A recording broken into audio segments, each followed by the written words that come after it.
तो चलिए आज एक बहुत बड़े सवाल पर बात करते हैं। ये जो हमारी दुनिया है जिसमें इतने सारे झगड़े हैं, इतनी असहमतियां हैं, ये खुद को पूरी तरह तबाह होने से बचाती कैसे है? अब इसका जवाब वो छिपा है ग्लोबल कोऑपरेशन यानी वैश्विक सहयोग में। एक ऐसा आइडिया जो जितना जरूरी है ना उतना ही कॉम्प्लिकेटेड। तो एक पल के लिए जरा सोचिए, हम रोज ही तो सुनते हैं देशों के बीच टेंशन और मतभेद की खबरें। तो फिर ऐसा क्या है कि हर छोटी बड़ी असहमति एक भयंकर युद्ध में नहीं बदल जाती? जवाब सुनने में बड़ा सीधा साधा लगता है, लेकिन सच कहूं तो ये हमारी आज की दुनिया की नींव है। वो इसलिए क्योंकि दुनिया को एक ऐसी जगह की जरूरत है जहां बात करना लड़ने झगड़ने से हमेशा एक बेहतर ऑप्शन हो। एक ऐसा मंच जहां विवादों को शब्दों से सुलझाया जाए, ना कि हथियारों से। और सच तो यह है कि बात करने की ये जरूरत आज पहले से कहीं ज्यादा बढ़ गई है। क्यों? क्योंकि आज की दुनिया में कुछ समस्याएं इतनी बड़ी और एक दूसरे से जुड़ी हुई हैं कि कोई भी एक देश उन्हें अकेले सुलझाने के बारे में सोच भी नहीं सकता। जरा सोचकर देखिए, कोई महामारी जैसे कोरोना, क्या वो किसी का वीजा देखकर किसी देश में घुसती है? या फिर पर्यावरण का संकट, क्या वो किसी एक देश की सरहद के अंदर सिमटा जाता है? नहीं ना। युद्ध और गरीबी का असर भी सिर्फ एक जगह तक नहीं रहता। तो सवाल यह है कि इन ग्लोबल चुनौतियों से कोई अकेला कैसे लड़ सकता है? तो फिर इन बड़ी बड़ी ग्लोबल चुनौतियों से निपटने के लिए दुनिया ने क्या सिस्टम बनाया है? इसका जवाब है इंटरनेशनल ऑर्गेनाइजेशंस। आप इन्हें एक तरह से दुनिया का सबसे बड़ा डिबेटिंग क्लब या प्रॉब्लम सॉल्विंग प्लेटफॉर्म कह सकते हैं। तो असल में ये संगठन हैं क्या? देखिए, आसान शब्दों में कहें तो ये वो जगहें हैं जहां सारे देश एक साथ आते हैं। इनका मेन मकसद है शांति से झगड़े सुलझाना, मिलकर बड़े बड़े काम करना और धीरे धीरे एक दूसरे पर भरोसा कायम करना। लेकिन अब आता है वो सबसे बड़ा और जरूरी सवाल, क्या ये सब सिर्फ कागज पर ही अच्छा लगता है या ये असल में काम भी करता है? चलिए इसका एक रियलिटी चेक करते हैं दुनिया के सबसे मशहूर संगठन यूनाइटेड नेशंस यानी यूएन का उदाहरण लेकर।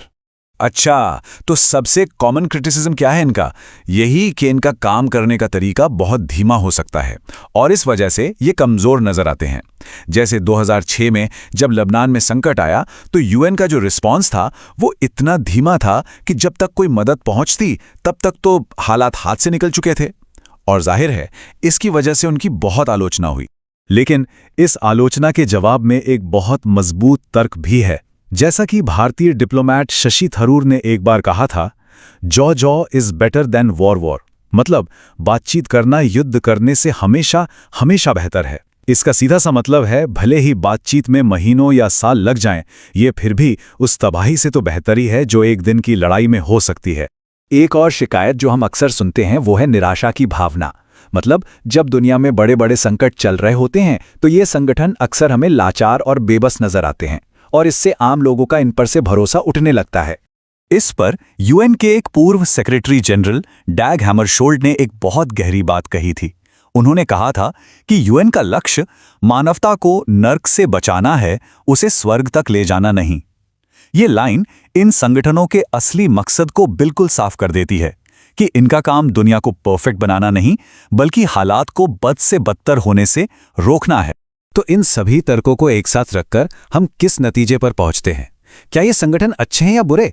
सच शायद कहीं बीच में है। ये एक ऐसी जरूरत है जिसमें खामियां हैं। तो देखिए, यहां एक तरह का पैराडॉक्स है। एक तरफ हम इनकी कमियों को नजरअंदाज नहीं कर सकते। ये धीमे हैं, अक्सर कमजोर दिखते हैं और हर संकट का हल इनके पास नहीं है। लेकिन दूसरी तरफ इनकी मौजूदगी ही हालातों को और ज्यादा बिगड़ने से रोकती है। देशों के बीच थोड़ा बहुत ही सही पर भरोसा और सहयोग तो बनता है। और सबसे बड़ी बात, सबसे जरूरी बात यह है कि अपनी तमाम खामियों के बावजूद ये आज दुनिया में बातचीत के लिए एकमात्र ऐसा प्लेटफॉर्म है जहां हर देश को, चाहे वो कितना ही छोटा हो या बड़ा, अपनी बात रखने का एक मौका मिलता है। लेकिन इस ग्लोबल बातचीत में असली पावर किसके पास है? चलिए इस सवाल का जवाब ढूंढने के लिए इंटरनेशनल मॉनेटरी फंड यानी आईएमएफ के अंदर झांक कर देखते हैं। तो इस ग्लोबल डिबेटिंग क्लब में क्या हर आवाज का वजन बराबर होता है? क्या एक छोटे गरीब देश की बात उतनी ही सुनी जाती है जितनी एक अमीर और ताकतवर देश की? अब आईएमएफ को ही देखिए, इसमें 190 सदस्य देश हैं। अब ये नंबर देखकर तो यही लगता है कि ये वाकई एक ग्लोबल और सबको साथ लेकर चलने वाला संगठन है। पर जो असली कहानी है ना, वो इन आंकड़ों के पीछे छिपी है। और वो असली कहानी यहाँ है। देखिए, आईएमएफ में जो भी फैसले होते हैं उन पर होती है वोटिंग, लेकिन मजे की बात यह है कि यह हर देश का वोट बराबर नहीं है। दुनिया के सिर्फ 7 सबसे अमीर देश, जिन्हें G7 कहते हैं, उनके पास मिलकर 41% से ज्यादा वोटिंग पावर है। सोचिए। और इसकी तुलना में भारत जैसी इतनी बड़ी इकोनॉमी के पास सिर्फ 2.64%। तो ये आंकड़े साफ साफ दिखाते हैं कि असली पावर, असली कंट्रोल किसके हाथ में है। सोचिए, दुनिया की सबसे पावरफुल कमेटी और उसका ढांचा वो आज भी 1945 में अटका हुआ है। ये कैसे हो सकता है? मतलब लगभग 80 साल हो गए, दुनिया कहां से कहां पहुंच गई, लेकिन ये कमेटी ये वही की वही है। आखिर क्यों? चलिए इसी पहेली को सुलझाने की कोशिश करते हैं। देखते हैं कि आखिर क्यों सिक्योरिटी काउंसिल का जो पूरा डिजाइन है वो आज की सच्चाई से इतना अलग थलग नजर आता है। देखिए, इस पूरी बहस की जड़ में एक सीधी सी बात है।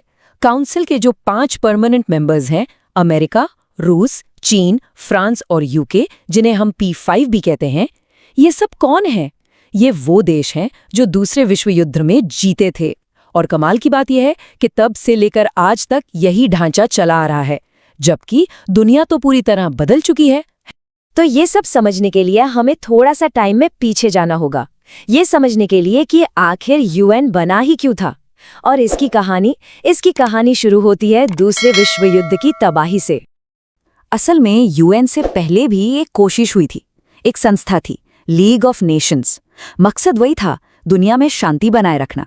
लेकिन वो बुरी तरह फेल हो गई और नतीजा क्या हुआ? एक और वर्ल्ड वॉर। तो बस इसी बड़ी नाकामी के बाद ये एहसास हुआ कि दुनिया को एक ज्यादा मजबूत, एक ज्यादा असरदार संस्था की जरूरत है। और उसके बाद तो सब कुछ बहुत तेजी से हुआ। मतलब 1941 से 1945 के बीच, जब जंग अपने आखिरी दौर में थी, तभी यूएन की नींव रखी गई थी। और फिर 24 अक्टूबर 1945 को ये एक हकीकत बन गया। तो ठीक है, इसकी शुरुआत तो समझ आ गई। अब जरा इसके बेसिक स्ट्रक्चर को देखते हैं कि ये काम कैसे करता है। तो देखिए, यूएन सिस्टम के ये 6 मेन हिस्से हैं। जनरल असेंबली, सिक्योरिटी काउंसिल और भी कई। हर एक का अपना अपना काम है। लेकिन आज हम जिस पर फोकस कर रहे हैं वो है सिक्योरिटी काउंसिल। और ये कोई मामूली हिस्सा नहीं है। सिक्योरिटी काउंसिल यूएन की सबसे पावरफुल बॉडी है। इसका मेन काम क्या है?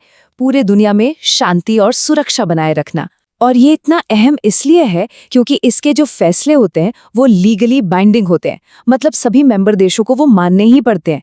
यही बात इसे बाकी सबसे अलग और इतना ताकतवर बनाती है। और जाहिर है, जब इतनी पावर एक जगह हो तो सवाल भी उठते हैं। इसीलिए इसे आज के ज़माने के हिसाब से बदलने की मांग बहुत जोरों पर है।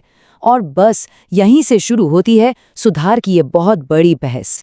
जरा इन 2 दुनियाओं को देखिए।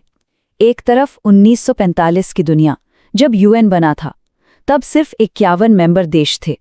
जियोपॉलिटिक्स बिल्कुल अलग थी। और दूसरी तरफ है आज की दुनिया, 193 मेंबर देश और आतंकवाद, क्लाइमेट चेंज, महामारी जैसी बिल्कुल नई चुनौतियां। तो सवाल वही है, इतनी पुरानी व्यवस्था इस नई हकीकत में कैसे फिट बैठ सकती है? तो ये जो सुधार की मांग है, इसके पीछे मोटे तौर पर 3 बड़ी वजह हैं। पहली, एशिया, अफ्रीका, लैटिन अमेरिका जैसे पूरे कॉन्टिनेंट्स को इसमें सही जगह नहीं मिली है। दूसरी वजह, अक्सर यह आरोप लगता है कि इसके फैसलों पर पश्चिमी देशों का झुकाव ज्यादा होता है। और तीसरी और बहुत जरूरी बात, आज की जो ग्लोबल पावर है, चाहे वो आर्थिक हो या सैनिक, वो 1945 से बिल्कुल अलग हैं। और देखिए, ये सब इसलिए जरूरी है क्योंकि जब दुनिया के इतने बड़े हिस्से को लगेगा कि उनकी बात सुनी ही नहीं जा रही, तो फिर फैसलों की लेजिटिमेसी पर सवाल तो उठेगा ही। अच्छा, तो अगर कोई नया परमानेंट मेंबर चुनना हो तो कैसे चुना जाए? इसके लिए भी कई बातें सामने आती हैं। क्या उसे एक बड़ी इकोनॉमिक पावर होना चाहिए, या फिर एक बड़ी मिलिट्री पावर, या शायद वो देश जो यूएन को सबसे ज्यादा फंड देता हो, या फिर जिसकी आबादी बहुत ज्यादा हो? और हाँ, डेमोक्रेसी और ह्यूमन राइट्स का रिकॉर्ड वो भी तो देखा जाना चाहिए। और बस यहीं आकर मामला फंस जाता है। असली दिक्कत यही है, हर देश उसी क्राइटेरिया पर जोर देता है जो उसके अपने फायदे में हो। तो होता यह है कि सब मानते तो हैं कि हाँ, रिफॉर्म की जरूरत है, लेकिन रिफॉर्म हो कैसे, इस पर कोई एकमत नहीं हो पाता। और नतीजा, सब कुछ वैसा का वैसा ही बना रहता है। अब आते हैं सिक्योरिटी काउंसिल के सबसे पावरफुल और शायद सबसे विवादित पहलू पर, वीटो पावर। ये पूरी कहानी बस एक नंबर पर आकर टिक जाती है, 5। हाँ, सिर्फ 5 देश बाकी के 188 मेंबर देशों की मर्जी के खिलाफ जा सकते हैं, उसे पूरी तरह से नकार सकते हैं। यही है वीटो पावर का असली खेल। वीटो का सीधा सा मतलब है कि अगर इन 5 परमानेंट मेंबर्स में से किसी एक ने भी किसी प्रस्ताव पर ना कह दिया तो बस वो प्रस्ताव वहीं खत्म, भले ही बाकी के 14 मेंबर उसके पक्ष में क्यों ना हो। और इसका असर हमने सीरिया से लेकर यूक्रेन तक के संकट में साफ साफ देखा है, जहां एक वीटो की वजह से दुनिया कोई एक्शन ही नहीं ले पाई। लेकिन यहाँ एक पिंच है।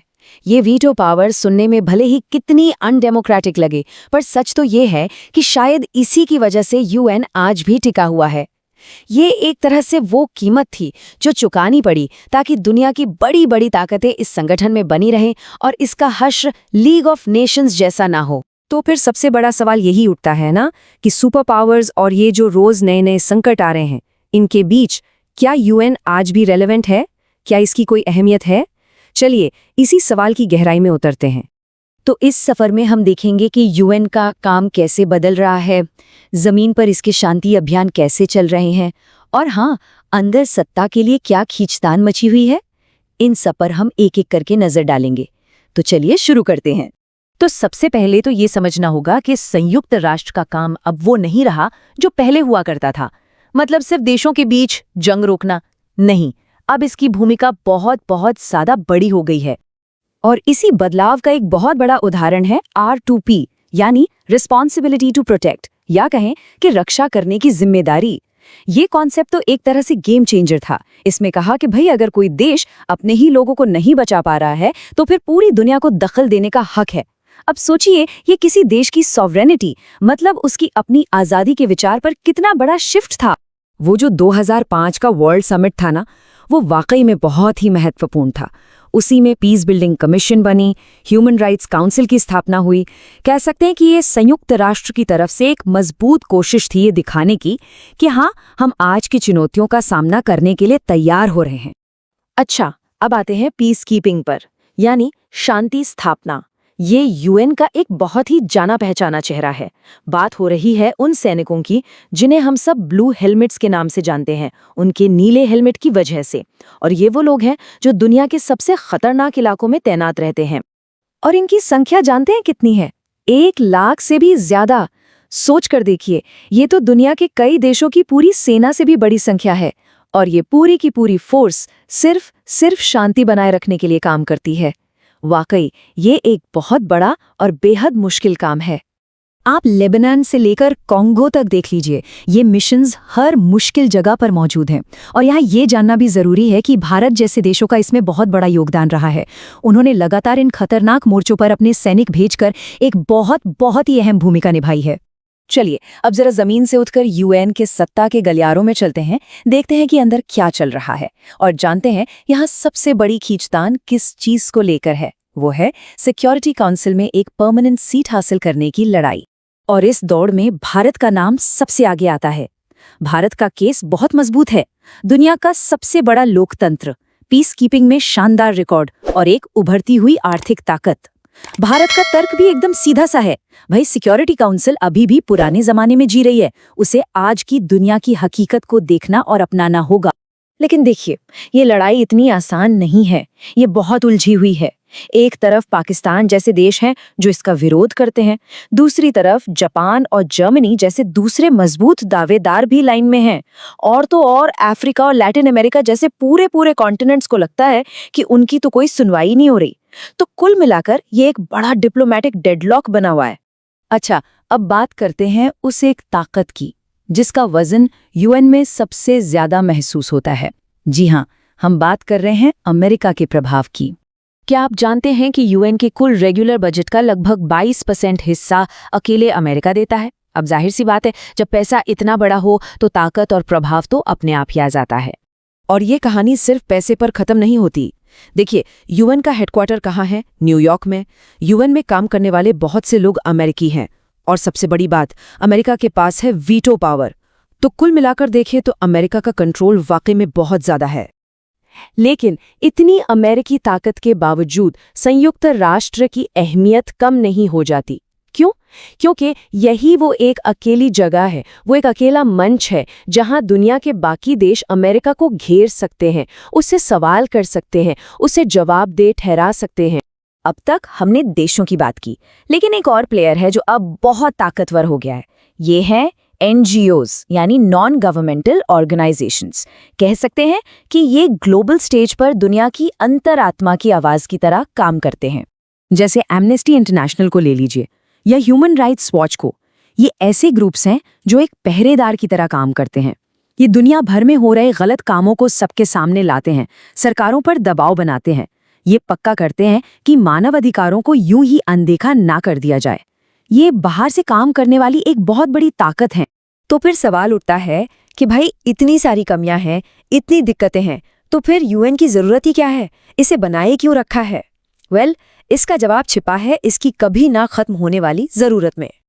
देखिए, आज की दुनिया एक बड़े उलझे हुए जाल जैसी है। आप एक धागा खींचेंगे तो पूरा जाल हिल जाएगा। कुछ मुश्किलें, कुछ चुनौतियां अब इतनी बड़ी हो चुकी हैं कि कोई एक देश, चाहे वो कितना भी ताकतवर क्यों ना हो, उन्हें अकेले नहीं सुलझा सकता। आप सोचिए, कोई महामारी, क्लाइमेट चेंज, आतंकवाद, क्या ये सब चीजें किसी देश का पासपोर्ट दिखती हैं? नहीं, ये तो सरहदों को मानती ही नहीं। और इनसे लड़ने का, इनको हराने का सिर्फ एक ही तरीका है, मिलकर काम करना। और बस यहीं पर संयुक्त राष्ट्र की जरूरत सबसे ज्यादा महसूस होती है। पूर्व महासचिव डैग हैमरशोल्ड की एक बात मुझे हमेशा याद आती है। उन्होंने कहा था, संयुक्त राष्ट्र को इसलिए नहीं बनाया गया कि वो इंसानियत को स्वर्ग में ले जाए, बल्कि इसलिए बनाया गया ताकि उसे नरक से बचाया जा सके। मतलब ये किसी आइडियलिस्टिक सोच के बारे में नहीं है, ये तो हमारे वजूद को बचाने के बारे में है। तो आखिर में बात ये है कि संयुक्त राष्ट्र कोई अलग चीज नहीं है, वो वही है जो हम सब देश मिलकर उसे बनाते हैं। ये एक आईने की तरह है जिसमें हमारी उम्मीदें भी दिखती हैं और हमारी नाकामी भी। तो असली सवाल ये नहीं है कि UN कैसा है, असली सवाल ये है कि हम सब मिलकर उस आईने में कैसी दुनिया देखना चाहते हैं। और इसी सवाल पर सोचते हुए एक बात और ध्यान में रखनी चाहिए, इन बड़ी बड़ी ग्लोबल चुनौतियों को समझने के लिए जानकारी को बांटना ही पहला कदम है। तो अगर ये विश्लेषण आप सबको काम का लगा हो तो इसे और लोगों तक भी जरूर पहुंचाएं, क्योंकि हो सकता है कि आपकी एक शेयर किसी और का कॉन्सेप्ट बिल्कुल क्लियर कर दे। इस जरूरी बातचीत का हिस्सा बनना बहुत अहम है। तो पढ़ते रहिए और समझते रहिए। हमारे साथ जुड़ने के लिए बहुत बहुत धन्यवाद।